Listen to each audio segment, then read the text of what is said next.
அண்டம் முழுதும் ஒன்றினுள் அடக்கம். அதுவே ஆனை முகமெனும் ஓங்கார விளக்கம். சுழலும் கோள்கள் அவன் சொல் கேட்கும். அவனை தொழுதால் போதும் நல்லதே நடக்கும். ஆனை முகனை தொழுதால் நவக்கிரகங்களும் மகிழும்.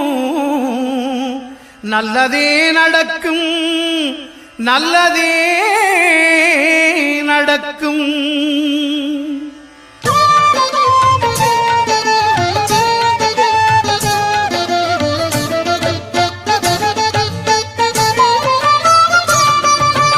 ஒன்பது கோளும் ஒன்றாய் காண அங்கு கற்பகம் என்னும் கடவுளின் மெய்யில். ஒன்பது கோளும் ஒன்றாய் காண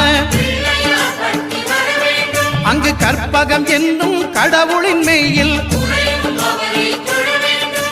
சூரியன் முதலாய் 9 கிரகமும் பலவித குணங்களை கொண்டிருக்கும். எங்கள் கற்பக தருவில் அவை வரும்போது ஒன்றாய் சேர்ந்து பலனளிக்கும்.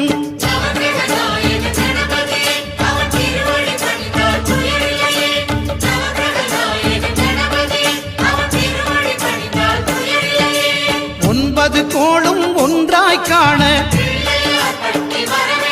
அங்கு கற்பகம் என்னும் கடவுளின் மெய்யில்.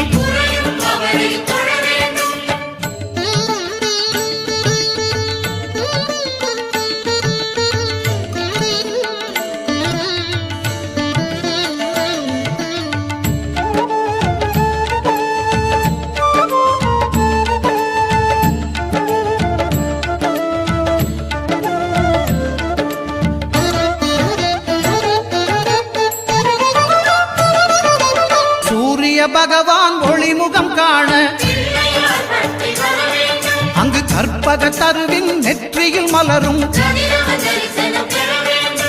சூரிய பகவான் ஒளிமுகம் காண அங்கு கற்பக தருவின் நெற்றியில் மலரும். இருளை விலக்கி உலகை எழுப்பும் ஞாயிறு அங்கே குடியிருப்பான். அவன் ஆனை முகத்தனின் அடியவர் மனத்தில் ஒளியாய் வந்து கொலுவிருப்பான்.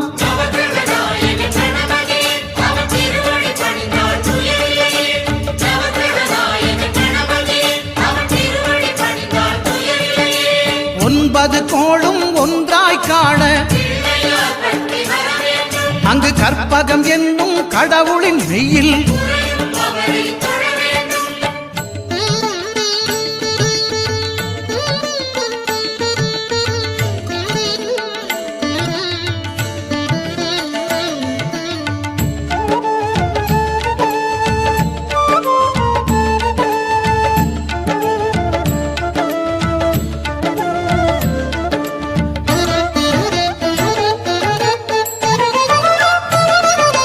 திங்கள் பகவான்